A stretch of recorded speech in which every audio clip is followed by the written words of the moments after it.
Picture this. You stand within the towering nave of Westminster Abbey in the autumn of 1396, torches sputtering in the chill air.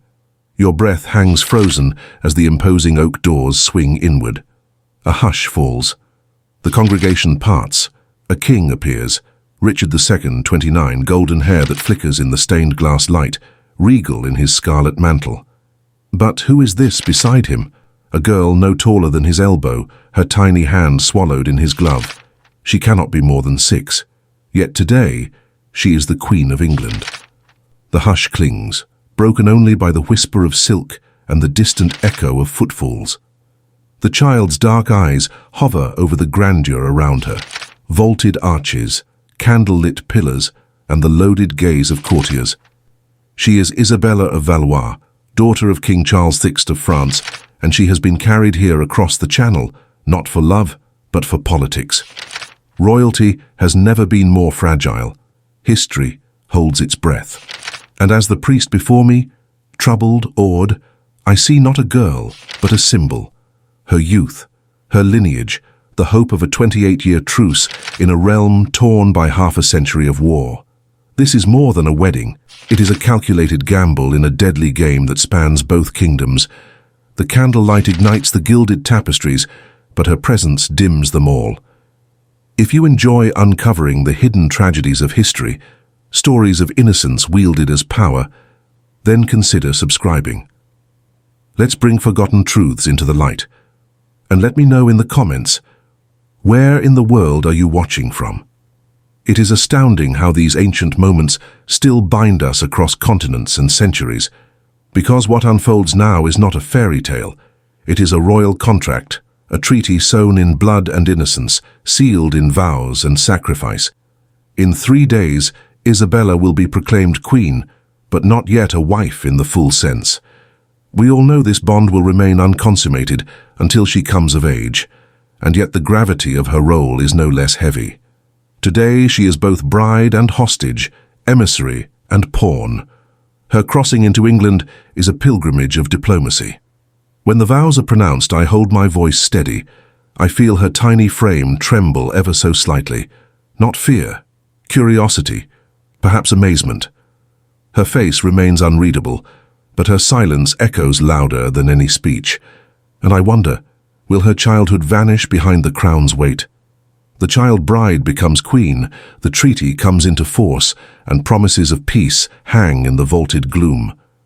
Below the stained glass, history shifts. A new chapter opens in a land bruised by war. The seasons will turn, battles may cease, but the question lingers.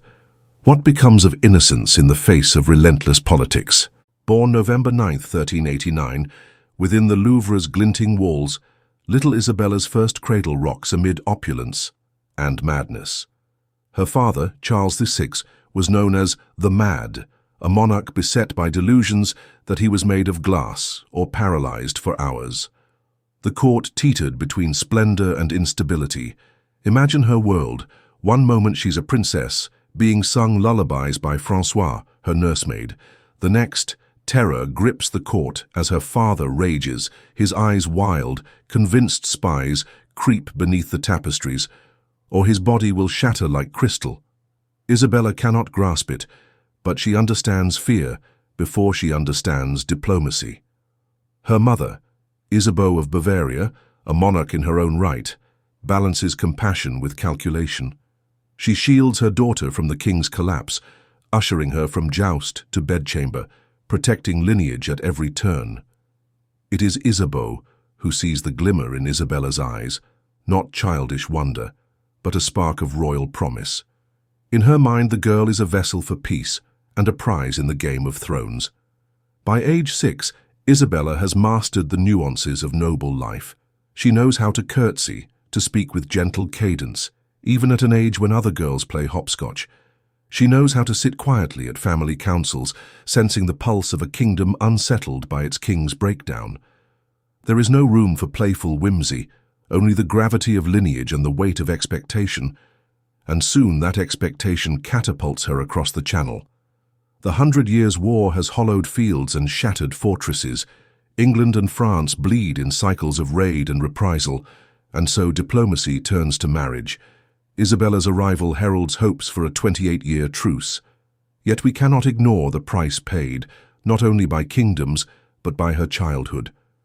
In the abbey's hush we see it, a little girl with curled ringlets, braided with pearls, stepping into a realm she barely knows. Her tiny shoes click against stones centuries old, and the echo emphasizes her smallness. But her child's form is draped in royal purpose.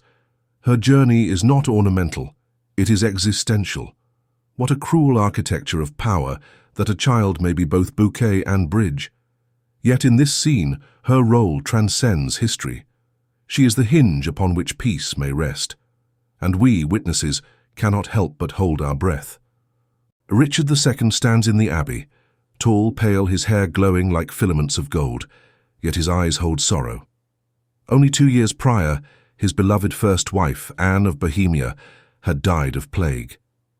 In her loved memory, a wave of grief washed over him and the English people. She was gentle, generous, a balm for his melancholic soul. In Anne's absence, the court fractured. Richard retreated into elaborate spectacle, mead, masks, tournaments, ornate robes, but each flourish carried the imprint of funeral black. He needed comfort. He needed an heir. He needed a closing chapter to grief. Isabella speaks of him with words too mature for her age. "He is kind," she says, "and yet I feel he misses someone." Her insight, soft but unflinching, stops the court in its tracks. As the priest utters vows, Richard's voice trembles, not with lust, not with regal ambition, but with something purer, hope and sorrow intertwined. His vow is not merely to wed. He vows to protect the realm, to guard a fragile bond born of war and loss. In those solemn words reverberating beneath Gothic arches, the weight of his reign is audible. And yet he knows this marriage is not love. It is treaty. Isabella is a child. The truce grants time. Until she turns 12, the marriage remains unconsummated. Still, he fastens a ring on her slender finger. It glints, a symbol of fragile trust between nations battered by decades of blood. In Richard's mind, he is girding against history's cruelty.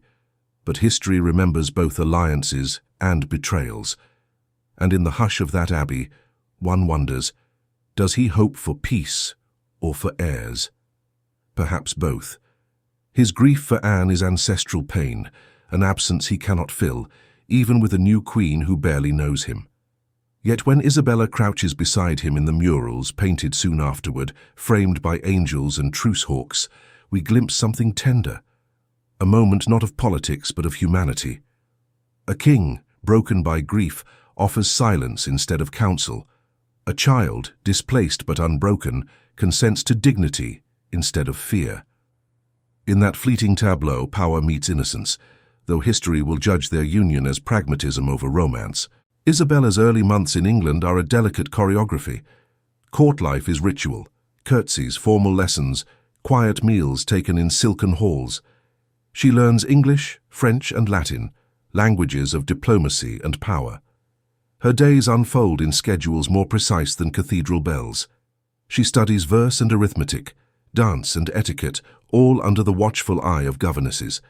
Yet her nights are haunted. The hallways echo with whispers of her father's fury or rumors of rebellion in France. She sleeps fitfully, the ring on her finger heavy as a gauntlet of duty. Her body is still childlike, the gowns tailored to conceal her silhouette, padded gowns rest on small shoulders. Still, each faint step to the dais is taken with royal purpose. Compared to her sisters, wives, diplomats, symbols, Isabella is both less and more. She has no eyes for marriage, yet embodies the institution's future. Through the frosted windows, she glimpses stately gardens and cloistered corridors. She learns that being queen can be as isolating as being prisoner. There is no room for childish laughter, only measured smiles. She is sovereign and silent. She is treaty embodied. And she watches the court, the nobles suspicious, the clergy hopeful, the common folk torn between relief and skepticism. Some see peace, others see opportunity for schemes. Her presence is both shield and target. There are times she slips away, unseen into private chapels or royal nurseries. She touches alabaster statues and curious caged birds. She practices grounding in small acts, tracing stone reliefs, humming lullabies her mother taught her, weaving tiny garlands to dispel tension. It is in these moments we see the child beneath the crown, a child who yearns for agency, for laughter, for a future untethered from political truce. And yet, she knows her infancy is political, that her womb must eventually bear the heirs of two warring nations. She bears it like a promise and a burden. Her childhood at court is the crucible of her future. Each lesson learned, of power balanced, of diplomacy observed, of grief held, builds a foundation she cannot escape. But whether it fortifies or fractures her will remains to be seen. Time drifts forward like mist on the Thames. Isabella grows not just in years but in presence. The English court begins to speak of her less as a child and more as an investment, a silent foundation holding together a fragile peace. Yet outside the high walls of her gilded world, England trembles beneath the weight of unrest. King Richard's grip on the crown weakens. Discontent festers among the nobility. His lavish court, once admired, is now resented. Tax burdens rise. Political rivals stir. And all the while the young queen watches silently, absorbing what she cannot yet control. The truce, signed in golden ink and sweetened with French dowries, holds for now. But it is a dam built on rotting wood. Nobles question Richard's policies, his judgment, his treatment of Parliament. They remember the deposition of his grandfather, Edward II, and wonder if such fates might repeat. England has a long memory for betrayal, and an even longer one for weakness. For Isabella, the world becomes even quieter. Her husband, once tender, now distracted, turns inward. She is left to her books, her music lessons, her quiet chapel prayers. The court grows cold toward her, not cruel but detached. She is French, she is young, she is the queen, yes, but she is also expendable. One moment defines her solitude. It is winter, and she walks alone through the frost-laced rose gardens of Eltham Palace. Her nursemaid tells her stories of Anne, the late queen, how she brought warmth to Richard's heart, how the people adored her. Isabella listens. She does not ask questions, but the comparison settles in her chest like stone. And then, rebellion. In 1399, Richard is captured by his cousin, Henry Bolingbroke, who will soon be crowned Henry IV. The truce with France, once symbolized by Isabella's crown, collapses in a single breath. Her husband is imprisoned, her title is meaningless, and once more she is a child, displaced. The court that once dressed her in brocade and pearls now begins preparing her for return. Richard vanishes, not in ceremony but in silence. Rumors say he was starved to death in Pontefract Castle, others say he was executed. No one tells Isabella the truth, only that he is gone. At just 9 years old, she becomes a widow. No funeral, no farewell. Only whispers and black veils. The child bride, once offered in peace, is now discarded in war. The marriage, unconsummated, leaves her unentitled to land or power. Yet she has learned too much to be sent home in disgrace. She departs England silently. No banners, no celebration. Only a small escort and her mother's arms waiting in Calais. The girl who once crossed the sea as queen now returns as a symbol of broken alliances. But what England forgets, France remembers. Isabella is not done. France receives her like a relic retrieved from a battlefield. The court cloaks her in dignity, but the shadows linger. Isabella does not speak often of England. When asked, she says simply, "I was a queen once, but only in name." And yet, in her silence, there is steel. Her mother, Isabeau of Bavaria, embraces her not just as a daughter, but as a valuable political asset returned from foreign lands. France has learned from its mistakes. This time, Isabella's marriage must serve her, not use her. In 1406, at the age of 16, she is married again, this time to Charles, Duke of Orléans, a poet, a nobleman, and, most importantly, a cousin. There are no foreign thrones to cross for, no fragile truces to uphold. This marriage, though still political, carries a different weight, one of rebuilding legacy, not holding kingdoms hostage. And there, in the quiet halls of Orléans, Isabella finally tastes something close to peace. Her new husband is gentle, young like her, raised in a court not consumed by madness or war. Together they speak poetry. They walk gardens not watched by guards, and for a while she lives not as a symbol, but as a person.